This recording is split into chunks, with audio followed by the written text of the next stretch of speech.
Mr. First Deputy Speaker, sir, I wish to report that during the 2024-25 growing season, the Mega Farms program supported a total of 952 farmers by providing them with essential production inputs worth 48.9 billion Malawi kwacha.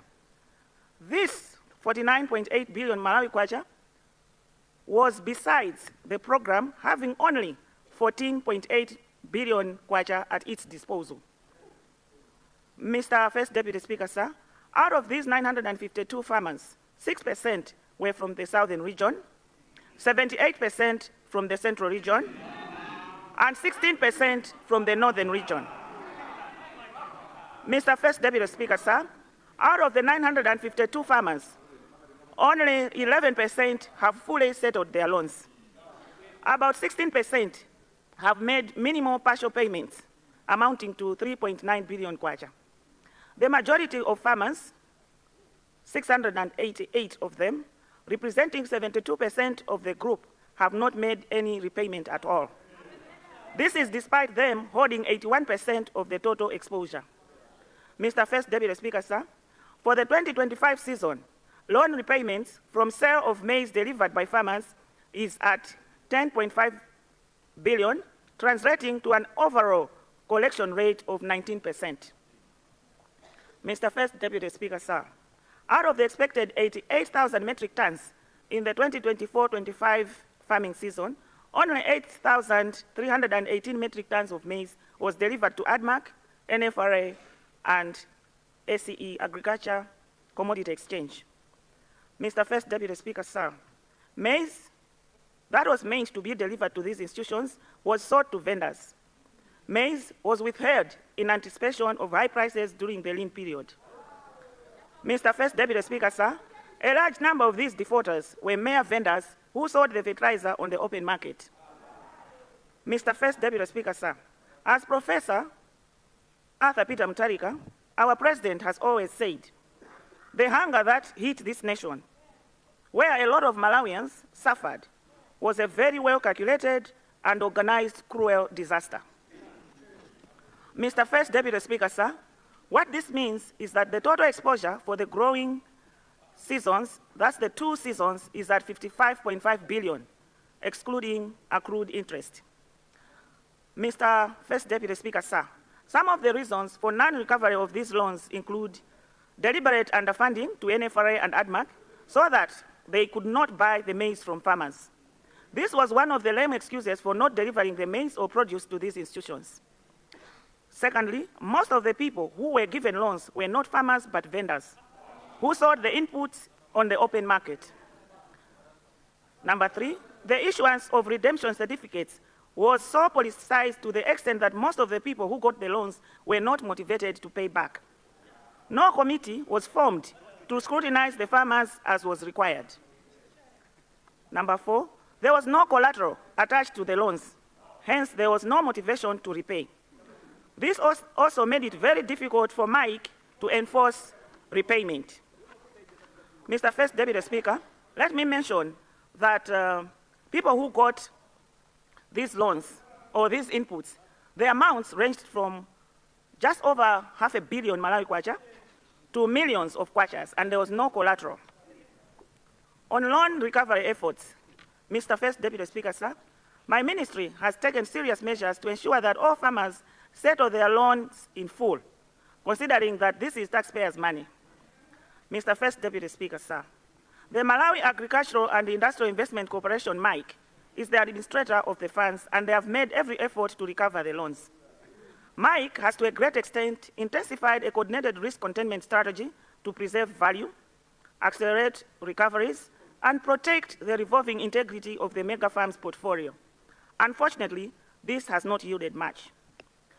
Some of the efforts made on recoveries include issuance of demand letters for immediate loan repayment for 14 days starting from 29th January 2026, using authorized debt collectors, reporting to Credit Reference Bureau, and submission of documents to Attorney General for legal action.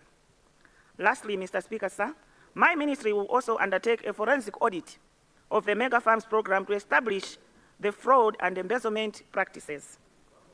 Mr. First Deputy Speaker, sir, The Attorney General has been handed over the file of defaulters for his appropriate action.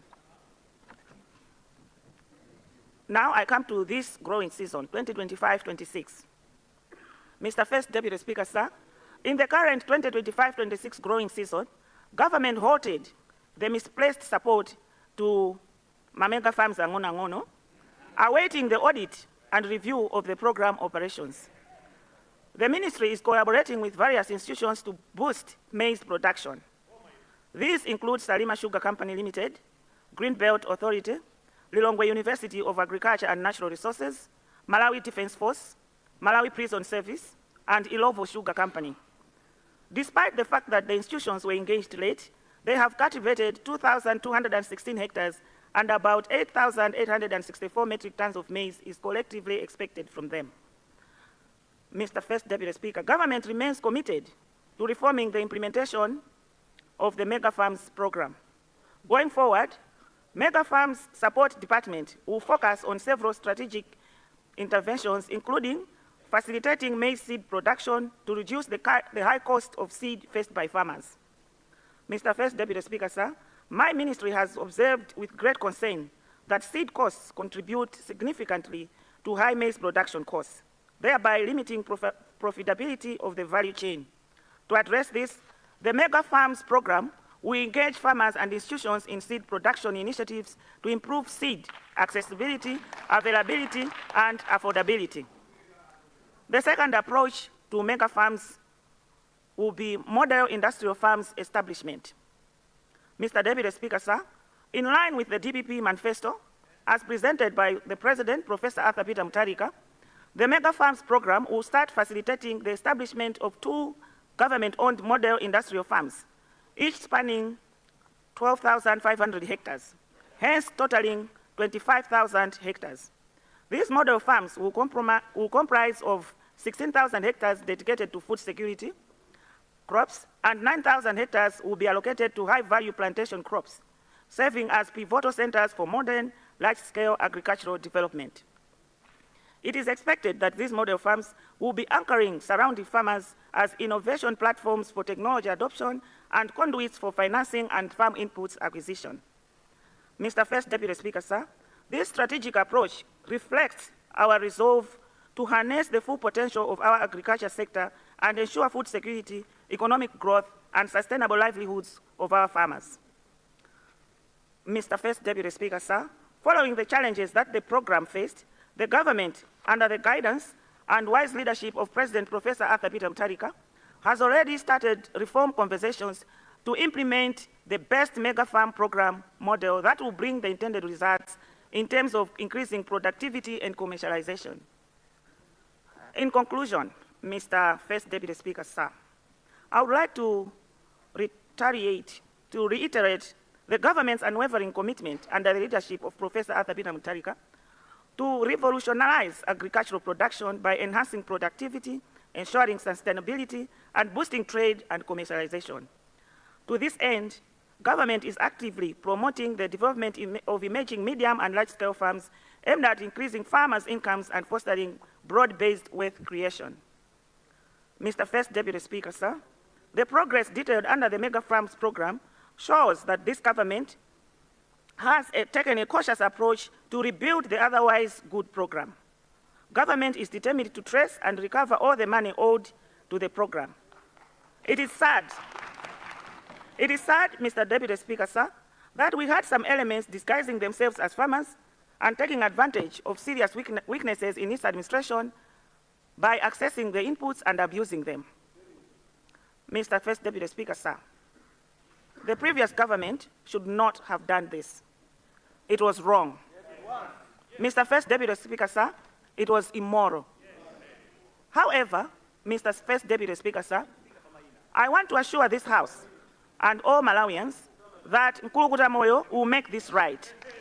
And Malawi will never be hungry again. The proven leadership is back. With these remarks, Mr. First Deputy Speaker, sir, I wish to request, as I made a commitment to this House, that I will give the names of the people that were involved in this malpractice and and those that owe this government. Mr. First Deputy Speaker, as you allow me to do so, I also request that these names be made part of my submission. Mr. First Deputy Speaker, I thank you and I await your direction.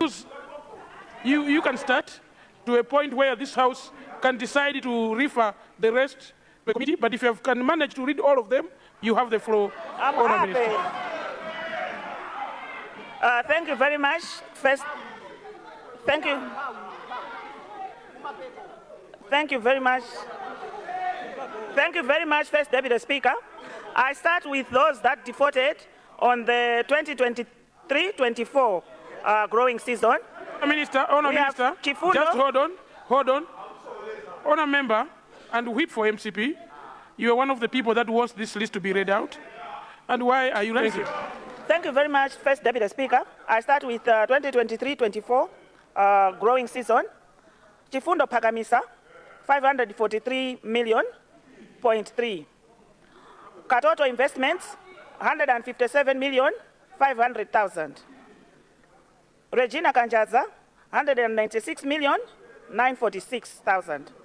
Vitumbigo Chitaya, 169,930,000. Joseph Gideon, 167,788,000. These are defaulters. The list that she has is a list of defaulters, according to the Honourable Minister. 146,700,000. Honourable Second Deputy Speaker, let me mention that I'm reading out the figures in round figures. Helen Zalila Chabunya, 143,740,000. Edith Nkoma, 140,307,000. Priscilla Muntali, 127,017,000. Joshua Msisha. Honour members from the opposition, let's take this exercise very serious. We requested for it. Actually, there were names that she started with of people that you know, and now that someone you don't know to belong to you has been mentioned, you want to pretend you don't know the other names. Let's be fair. Let's be fair and listen to the Honourable Minister in silence. Honourable Minister, please proceed. Honourable Second Deputy Speaker, we have Pike Nyirenda, 119 million, Benson Chisewu, 100,600,000, Agnes Chalera Banda, 88,956,000, Benson Chikunga, 76 million, Blessings Lucia Mwale, 63 million, James Rogers, 62 million, Edward Kantunzi of Livingstonia Synod, 61,823,000, Agrippa Piri, 61,600,000, Irene Dila, 59 million, Grace Muhango, 59 million, Lyson Sakala, 53 million, George Masiku, 52 million, Rebecca Namwela, 48 million, Kennedy Banda, 46 million, Tarsisius Nita, 44 million, Philip Banali, 43.6 million, Lon Pekani Nguluwe, 39 million, Samson Chasweka, 37.6 million, Roderick Chataika, 35.4 million, James Masare, 35 million, Jonathan Boaz Kamakanda, 33 million, Martin Ishadi, Sunny Limited, 33 million, Henry Muyaya, 30 million, Ferry Beatrice Nasolo, 30 million, Esa Umbukwa. Honourable Minister, you might need a drink, take your water. Honourable Member for Pilanjus, are you okay with the list?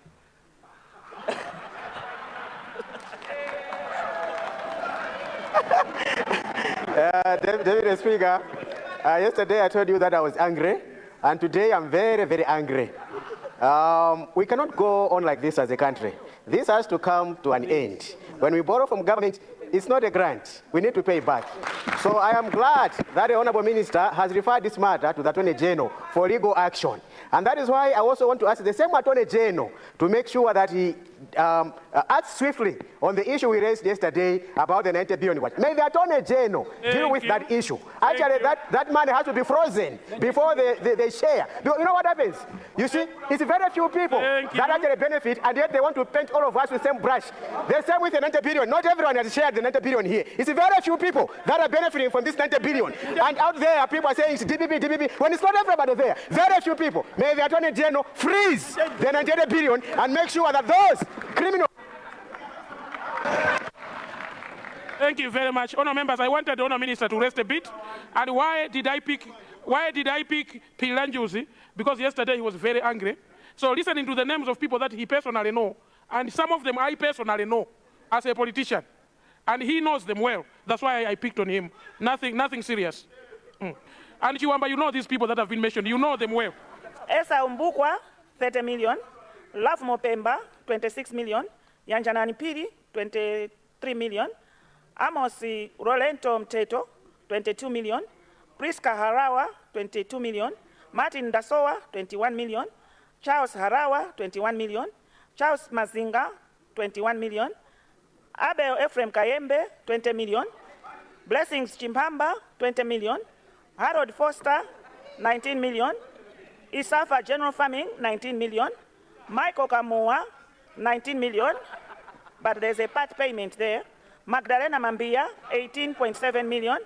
Haswell Chakwera, 18.4 million. Telita Chitsulo, 18 million. Iwalani Kachapira, 18 million. Alufeo Malukomo, 17.6 million. Edmond Kutua, 17.2 million. George Kanyambo, 17.2 million. Daniel Chipokosa, 17 million. Rudoviko Sambaya, 16 million. Grace Makupete, 16 million. There is part payment. Francis Kalambule, 16 million. Alpha Gamma, 13 million. Wilfred Pidi, 15 million, part payment. Mark Chikoko, 14 million with part payment. Doreen Mtali, 14 million. Isaac Banda, 14 million with part payment. Gertrude Namwanza Banda, 14 million.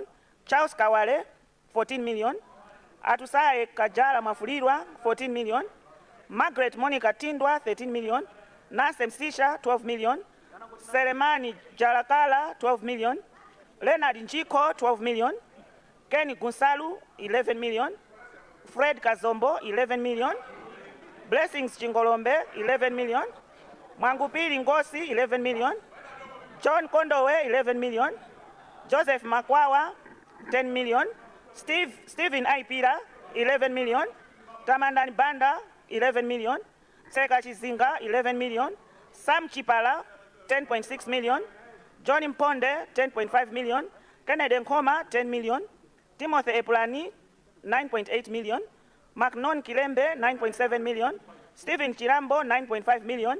Usama Kamisi, 9 million. Gertrude Umari, 9 million. Ezias Banda, 8.5 million. Eric Abel Tembo, 8 million. Adam Nyirenda, 7 million. Charles Kambalame, 7 million. Maria Kachaka, 7 million. Flora Gondwe, 5.5 million. Owen Kandulu, 9.8 million with part payment. Erubega Fugiza, 12.4 million with part payment. Morris Makina, 6 million.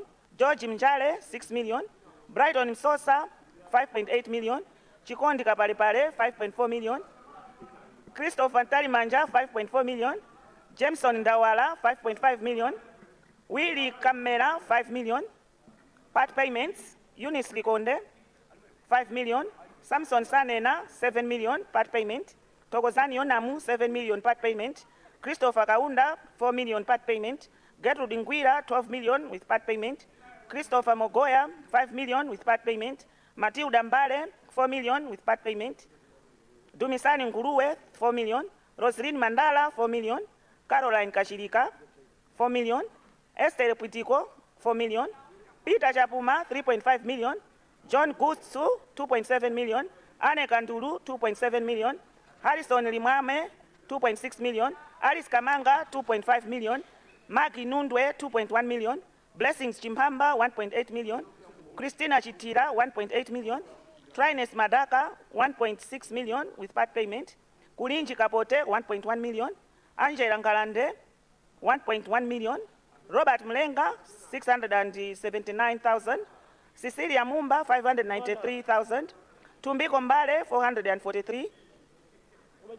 Stephen Graham Banda, 257. Tanyanyiwa Lorencia, 199,000. Rudo Chakwera, 3 million with part payment. Balance is 183,000. So I now go to 2025-20. I now go to the last growing season. Hare Kanjuzi, 590 million with part payment. Jairos Bonongwe, 397 million. Tipirire Chambankoma, Tipirire Chambankoma, the loan was 325 million. The balance is 130 million. Paul Tumbembe Nkoma, 313 million with a balance of 86 million. Ule Muchirapondwa, 291 million. Sekeleni Chisimba, 303 million with part payment. Esther Chamalaka, 325 million. Chakufa Chihana, 318.6 million. Yafet Chikunga, 307 million. Bareke Kaonga, 243 million. Claire Kaunda, 281.6 million. Karima Chimanja, 271 million. William Mbiliam Veka, 260 million. Titani Kamutu, 249 million. Anthony Ngoma, 239 million. Zakaria Mbulunga, 235 million. Abel Kalinde, 233 million. Madalito Kazombo, 225 million with part payment. Limbikani Mahachi, 223 million. Tendai Gama, 220 million. Ezekiel Chingoma, a balance of 23 million. Patrick Namvai, 213 million. Alik Muntali, 188 million. Shadrick Friday Marua, 209 million. Chimwemwe Kalasi, 205 million. Yona Mtanga, 205 million. Alinafe Sawasawa, 130 million. Maxwell Makaza, 203 million. Generals Gotani Mkandawire, 198 million. Gareth Fisombero, 167 million. James Ndala, 189 million. Hyphen Dishani, 188 million. Alex Chirwa, 186 million. Justin Likunya, 186 million. Jeannie Mona Sendeza, 182 million. Geoffrey Mbulo, 180 million. Sobani Gomezulu, 176 million. Paul Nyinenda, 176 million. Tadara Kambwiri, 173 million. Katenje Samuel, 155 million. Samuel Katenje, again, 53.9 million. Frank Misozi Alawe, 173 million. Ricky Kantema, 172 million. Devi Mwina Manghoma, 169 million. Kisumu Kani, 167 million. Vitumbiko Mbulo, 166 million. Pitilizani James Banda, 164.8 million. Gift Kadam Manja Chunga, 164 million. Afford Matthias Matewere, 164 million. Elizabeth Nkwazi, 163 million. Madalito Seremani, 162 million. Katsanja Bridge Note, 157 million with part payment. Natasha Piri, 161 million. Vicente Cosmas, 160 million. Isaac Malua, 158 million.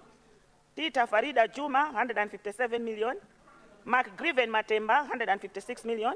Samuel Selemani, 136.7 million. Owen Malinjani, 154 million. Richard Sanudi, 152 million.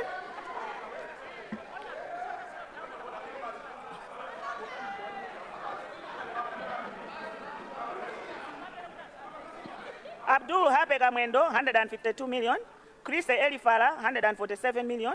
Noel Nyanda, 151 million. Scholastica Chinse Umposi, 150 million. Rodney Adams Nkoma, 138 million with part payment.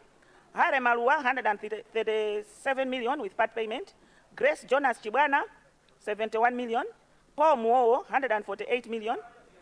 Clara Chimwaza Meke, 128 million with part payment. Peter Chikafe Pili, 116 million. Charles Kasarika, 107 million. Blessings Chingolombe, 144 million. Bowden Mtonga, 143 million.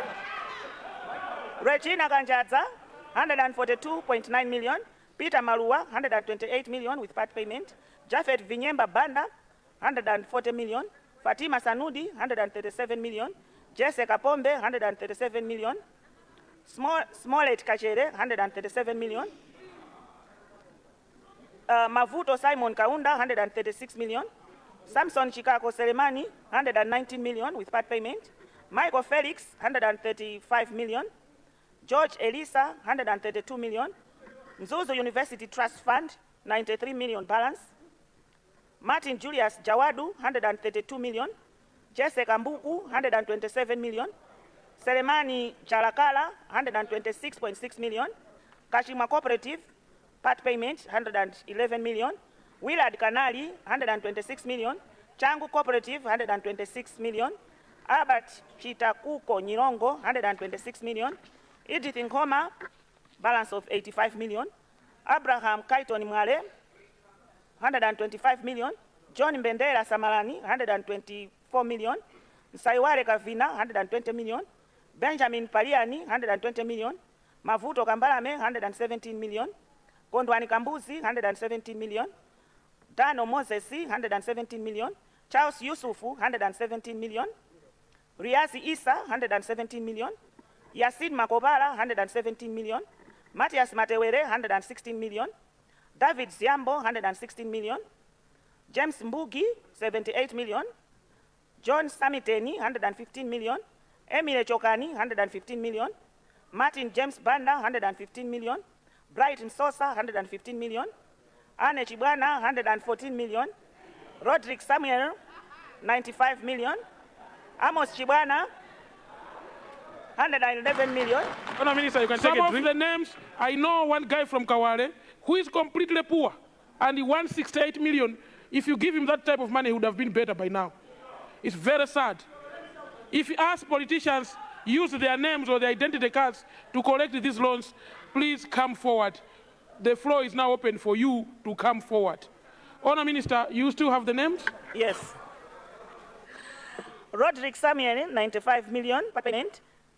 I think I already mentioned Amos Chibwana, 111 million. Wisdom Gondwe, 110 million. Frank Chisakalimi, 89 million. Matilda Banda, 109 million. Manyusa Oliver, 108 million. Crispin Nsema, 108 million. Brave Ndrovu, 72 million. Wendy Nalumo, 45 million. Arnold Intesa, 95 million. Matapira Simon Shumba, Tsumba, 85 million. Stonard Chapurumuka, 107 million. Henry Chisao, 106 million. Gotani Mkandawire, 106 million. Maklake Dagalasi, 105 million. Jafet Chatalira Nyemba, 105 million. Patrick Diasi, 104 million.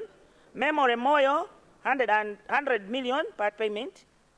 Stonard Panga, 104 million. Jeriam Kanku Chiputu, 102 million. Henry Ngoma, 101 million. Wongani Chirwa, 101 million.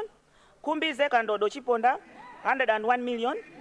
Christopher Boniface Zimadzi, 101 million. Petro James Chabwera, 88 million part payment. Kenneth Ndovi, 100 million. Fletcher, the speaker. Petro James Chabwera, 88 million part payment. Kenneth Ndovi, 100 million. Fletcher Sabwezi Ndelana, 100 million. Zulilo Pondamali, 83 million. Adamson Chimbia, 99 million. Miriam Piri, 77 million part payment. Maria Nkoma, 83 million part payment. Doreen Chikusa, 99 million. Douglas Marikebu, 98 million. Alice Ntodwa Mare, 35.8 million. Jonathan Mandolo, 35 million. Jane Hawia, 97 million. Kondwani Ntesa Njipiri, 97 million. Patricia Makilama, 97 million. Edward Chisamba, 96 million. Ian Msisha, 75 million. McLean Katsakumanja, 89 million, part payment. Owen Ntonga, 91 million. Ngeniwe Mkandawire, 90 million, part payment. Moffat Chitsosa, 92 million. Balon Moyo, 79 million, part payment, balance is 54 million. Solomon Chitawale, 92 million. Gabriel Mtunzi, 66 million, part payment. Louis Yohane, 91 million. Emmanuel Chikapa, 81 million, part payment. Miklas Nsema, 89 million. Clement Tokozani Chapuma, a balance of 7 million. Joshua Karekeni, 83 million, part payment. Cosmas Bizwork, 88 million. Prince Banda, 88 million. Ganizani Tawani, 88 million. Irene Dila, 88 million. Jonas Shumba, 88 million. Zuone Lodzeni, 87 million. Ellen Poya, 86 million. Tone Mwenitete, 83 million. Emmanuel Sambakunsi, 85 million. Memory Chibwana, 85 million. Sadati Mzungu, 85 million. Fortune Mkolola, 85 million. Rebecca Kapota, 84.8 million. Mike Banda, 84.8 million. Thomas Nkoma, 84.6 million. Innocent Banda BRC, 84.4 million. Victor Lombola, 84.2 million. March Kunduma, 84 million. Jolex Mbewe Baskoro, 83 million. Kevin Sato, Mzimba Chiefs, 84 million. Matthias Blugama, 83 million. Bivot Kashidede, 82 million. Gresham Kashimera, 81 million with part payments. Stewel Banda, 82 million. Foster Chikunga, 82 million. Obre Sambakunsi, 82 million. Devin Tiesanji, Piri, 82 million. McDonald Chimpeni, 75 million with part payment. Clara Chirwa, 81 million. Evelyn Gareta, 81 million. Simon Kondwani, 81 million. Gilbert Kadzanja, 76 million, part payment. Jime Chimpimba, 31 million. Stuart Sandkonda, 80 million. Patricia Chibwe, 79.9 million. McDonald Chapola, 79.5 million. Magdalene Mambia, 78 million. Patrick Tembo, 77 million. Vitumbiko Chitaya, 52 million. Ismail Nkumba, 77 million. Zuze Zimpita, 77 million. Netsen Kamoti, 77 million.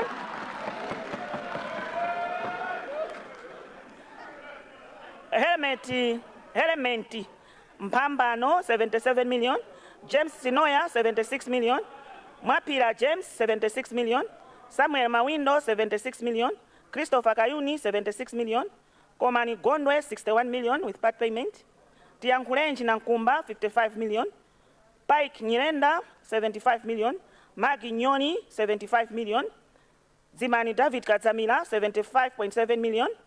Watson Mwanganya, 75 million. Toto Lakeford Mwanza, 23.6 million. Yona Kawaza, 74 million. Hyvin Keziasi, 62 million. Maureen Madaliso Selemani, 52 million. George Kainja, 10 million. Fumu Mdolo, 74 million. Brown Mwingiso, 70 million. Francis Mkungula, 73 million. Judah Zakaria Chimwepa, 73 million. James Ntie Sanji Piri, 73 million. You will notice, first Deputy Speaker, that some names are appearing twice. It means they collected twice. Chikondi Kazako, 73 million. Christopher Chiwandira, 73 million. Collins Lates Songayabele, 73 million. Yeo Kausi, 72 million. Denison Kalimbuka, 47 million. Clara Yona, 72 million. Peter Matthews, 53 million.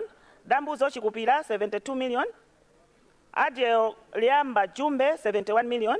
Bolia Musampa, 71 million. Samuel Kalulu Banda, 71 million.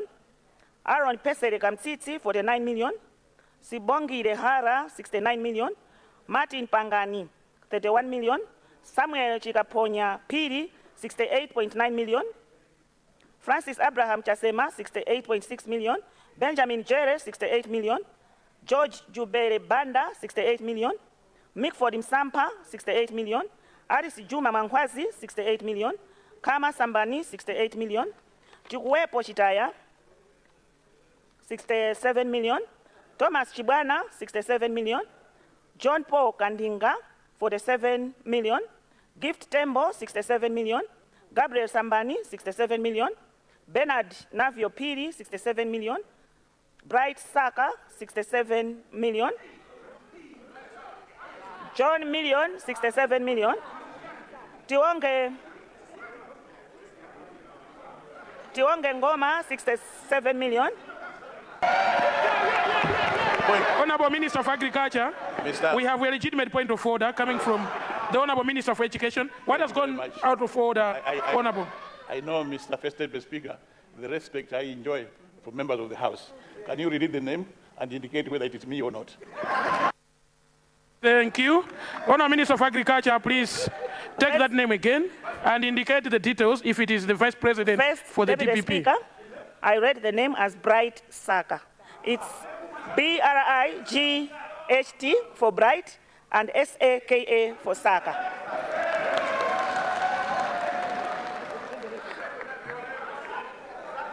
Tionge Ngoma, 66 million. Clement Lasseni, part payment, 44 million. Vincent Piri, 66 million. Kenzi Msukwa, 66 million. Michael Kumbemba, 65.9 million. Again, Michael Kumbemba, I think this was just a repetition.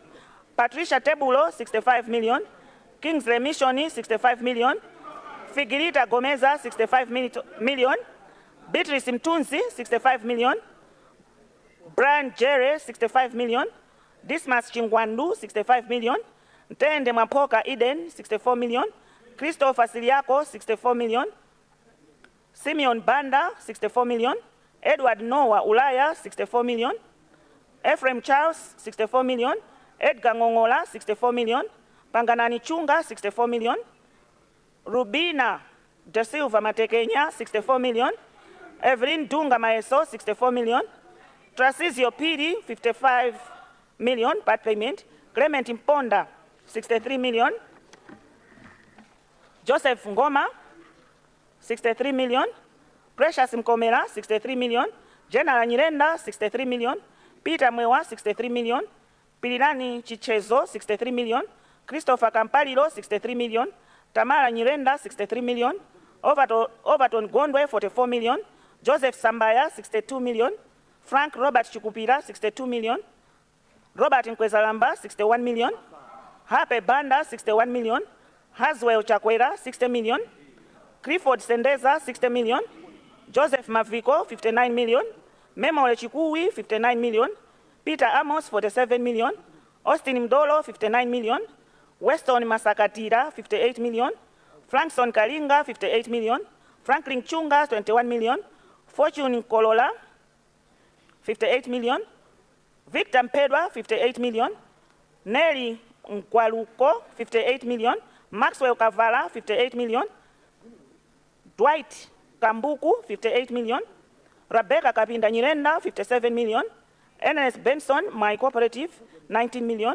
Maguru Mwenesungu, 57 million. Justin Chipembere, 50 million with part payment. Mpato Manda Masonga, 57.7 million. Kefas Kanjoma, 56 million. Charles Chidule, 56 million.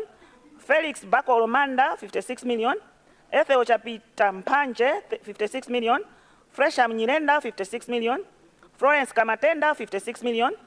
Chikondi Kalulu, 55 million. Grace Nkusankoma, 55 million. Salome Mumba, 55 million. Emmanuel Ghost Mbewe, 55 million. Charles Grant Chiwalo, 55 million. Gladwell Zimba, 55 million. Pamela Mbonekera, 55 million. Linda Lisa Goodman, 4 million, part payment. Nelson Maseko, 54 million. Adam Nyirenda, 54 million. James Chima, 35 million, part payment. That's the balance. Oscar Kamweta, 54 million. Maureen Adsoni, 28 million. Stanley Kavarankata, 54 million. Atusai Nyondo, 53 million. Innocent Gomani, 53 million. Cecilia Mponde, 44 million. George Clenwell Kalua, 52 million. Kondwani Masimbi, 52 million. Malak Yohane Kasi Zeni, 51 million. Titamenji Chisuse, 51 million. Wanga Nantambwe, 10 million, part payment. Jean Njovu, 51 million. Laston Mandala, 51 million. Toko Mateyu, 51 million. Confidence Chirwa, 50 million. Luka Ngambi, 50 million. Morris Kachiza, 50 million. Jennifer Chirunga, 7 million, part payment. Zeria Chakare, 41 million. Naomi Simoko, 50 million. Glasswell Kamwoneni, 50 million. Kalilani Foster, 50 million. Samuel Ovani, 50 million. Bright Manets and Tala, 4 million, part payment. Mpatso Kadamanja, 49 million. Chifundo Chikowi, 49 million.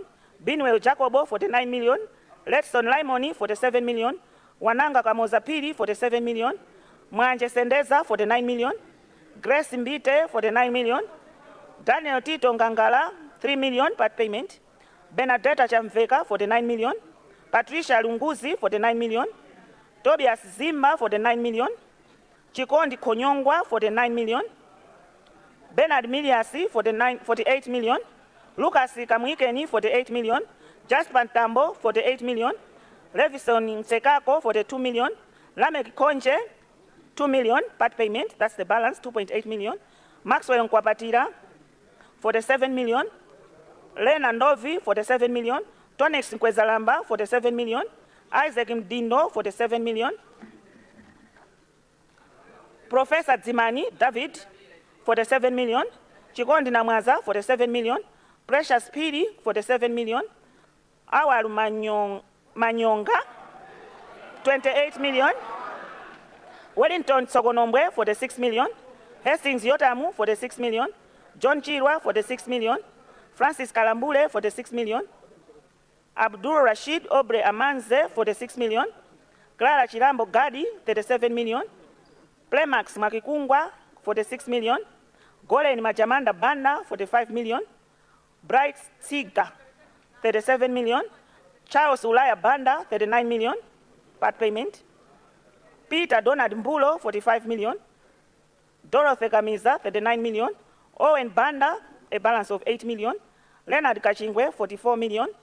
Chimwemwe Josiah, 31 million. Harrison Chisidze, 44.8 million.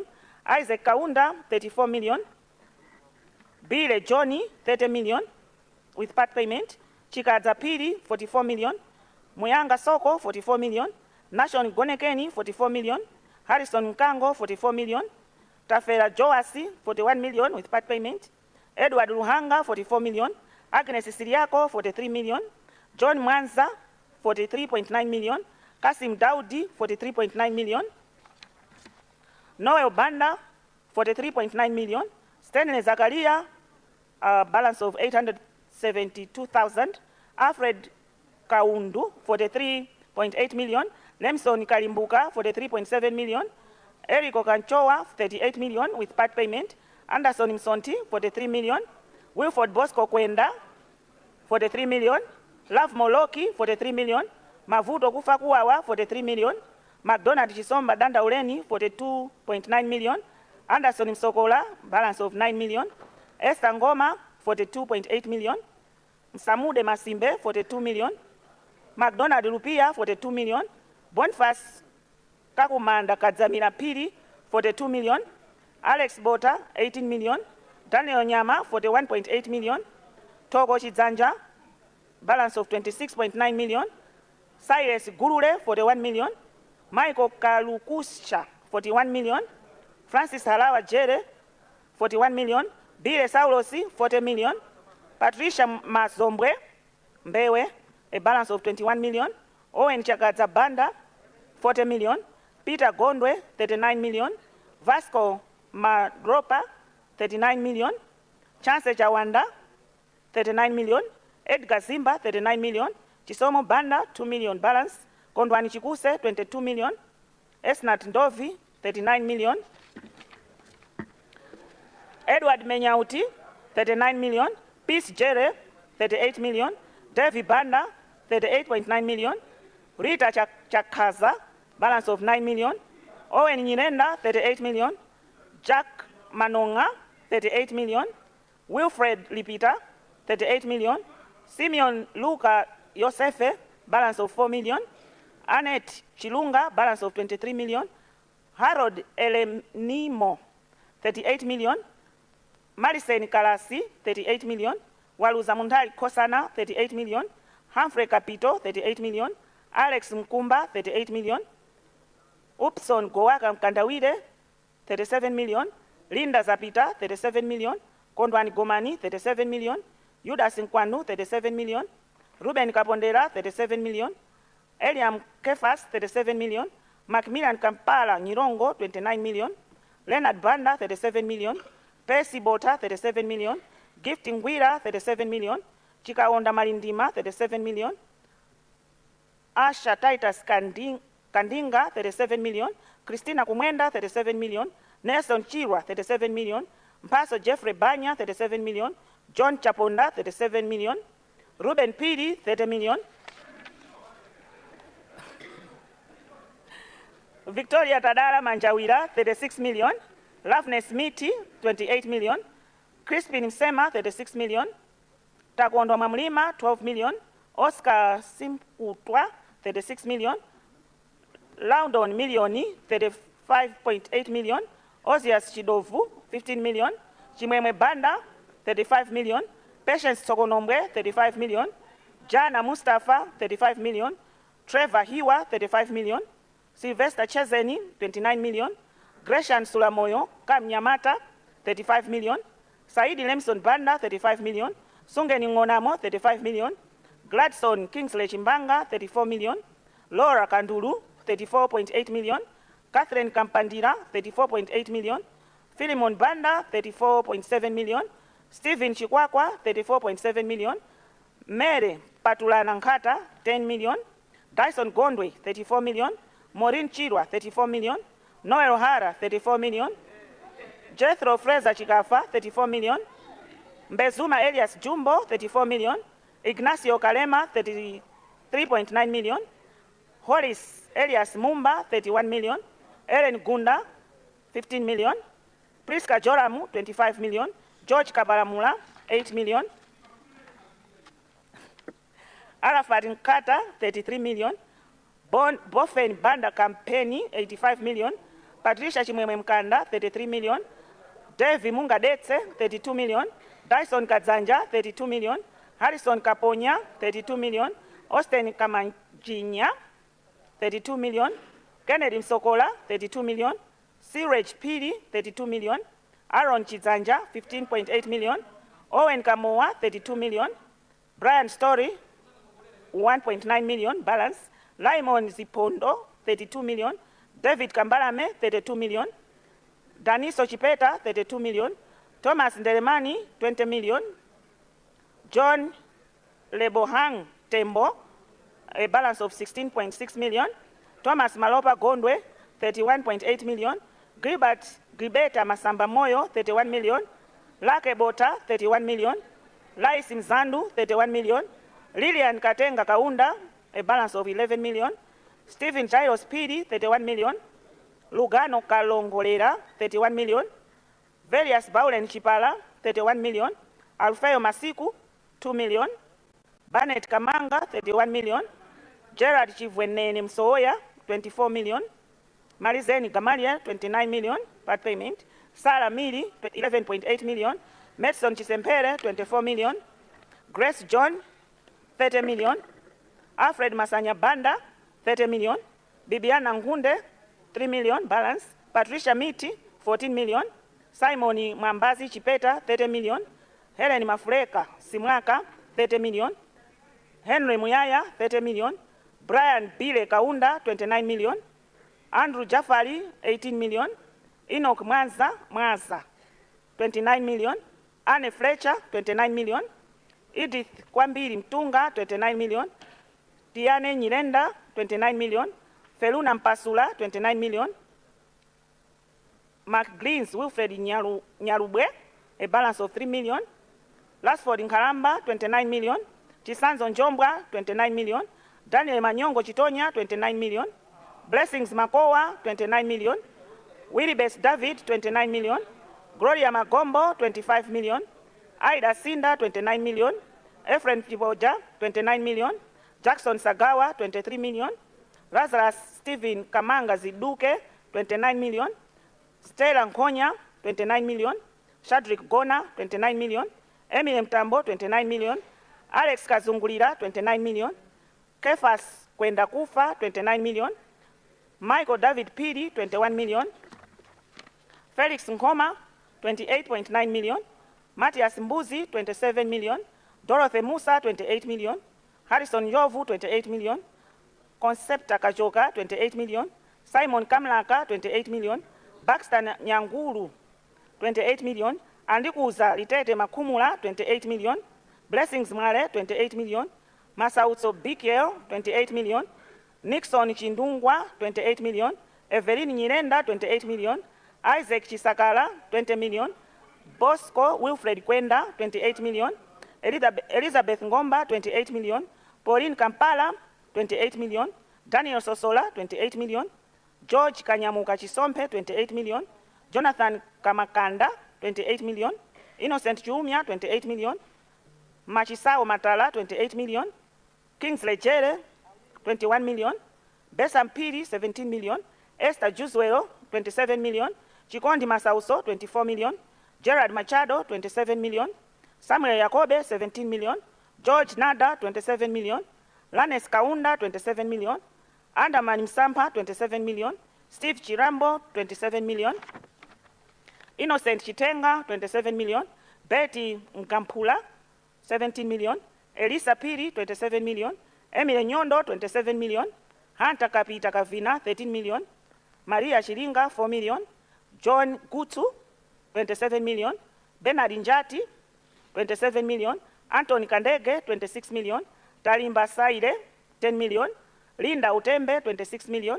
Patience Kamaliza, 11.9 million. Yanjanani Piri, 26 million. Ayuda Patricia Somanje, 26 million.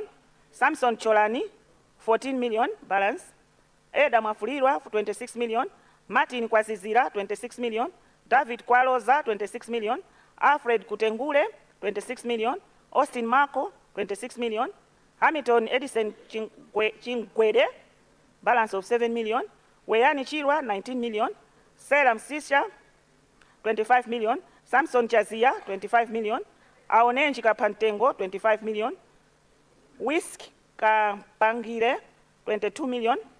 Francisco Zimba, 25 million. Langton Kosa Gamwendo, 25 million. Tuonge Nyasulu, 25 million.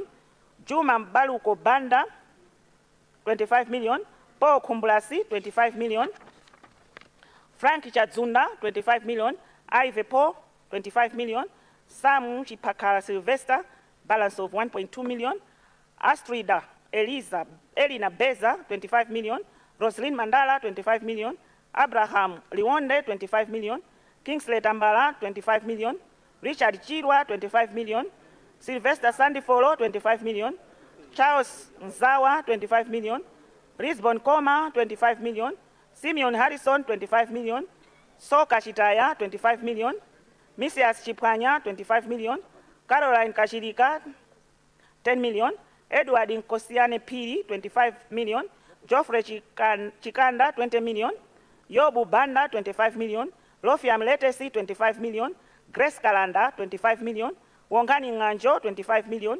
Ruth Navaya Msisha, 24 million. Maxwell Chiwalo, 24 million. Samson Chinguluma, 24.9 million. Rush Zimba, 24.9 million. Alice Ntenjera, 24.7 million.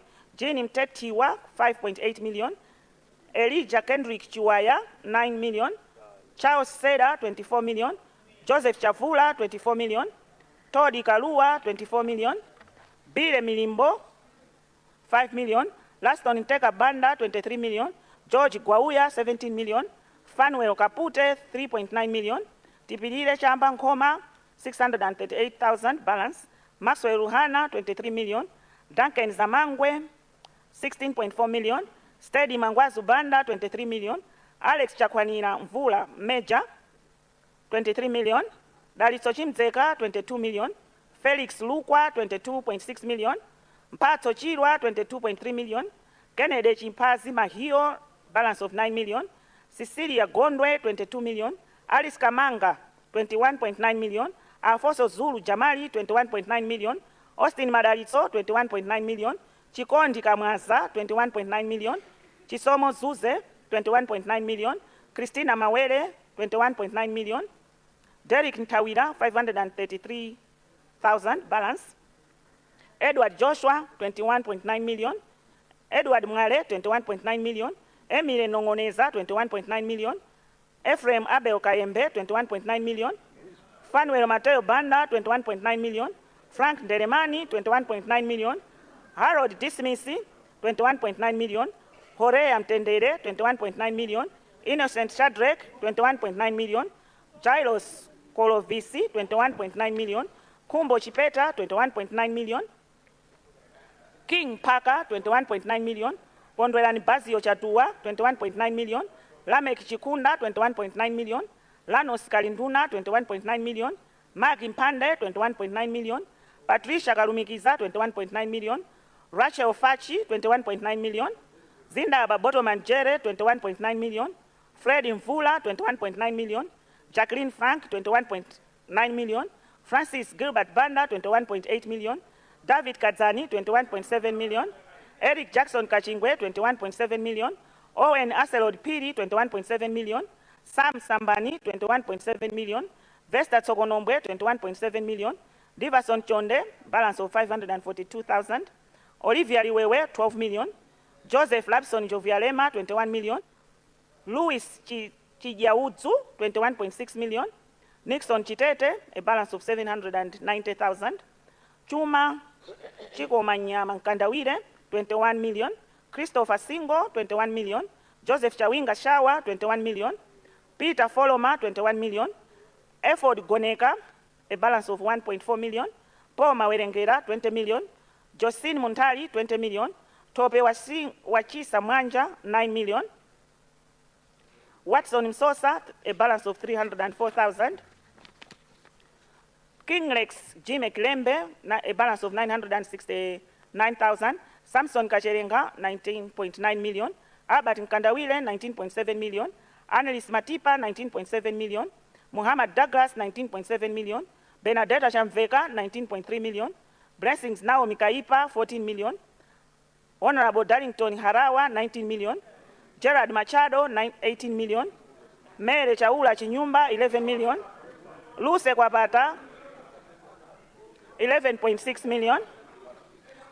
Morris Chikoja, 18 million. Steri Nkwezaramba, 17 million. Ali Kinkungula, 16 million. Charles Mpande, 16 million. Matilda Ngarande, 16 million. Samson Siwande, 15 million. Jacqueline Frank, 16 million.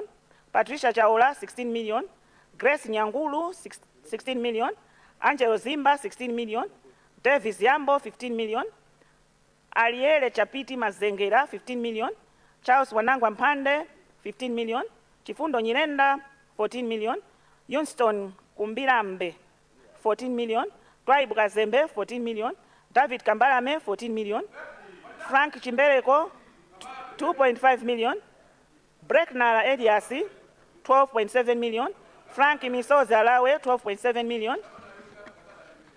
Wesley Kaserema, a balance of 425,000. Robert Mlenga, a balance of 109,000. Charles Yusufu, 12.4 million. Gertrude Nkweza, 10 million. Rike Ron Kantema, 12 million. Joyce Chitsulo, 12 million. Joseph Kazanja, 12 million. Conrad Nambala, 12 million. Rita Chakaza, a balance of 318,000. Andrew Ngalande, 11 million. Chikumbutso Kilembe, 11 million.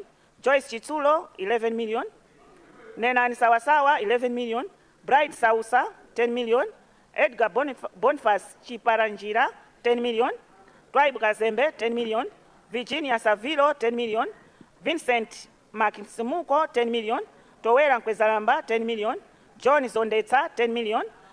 Kent Mpepo, a balance of 4 million. Edgar Boniface Chiparanjira, 9.4 million. Tintufye Sichali, 9.8 million. Emmanuel Mdala, 9.6 million. Jungani Chingwere, 9.6 million. McDonald Chipeni, 9.6 million. Chifundo Chilungu, 9.5 million.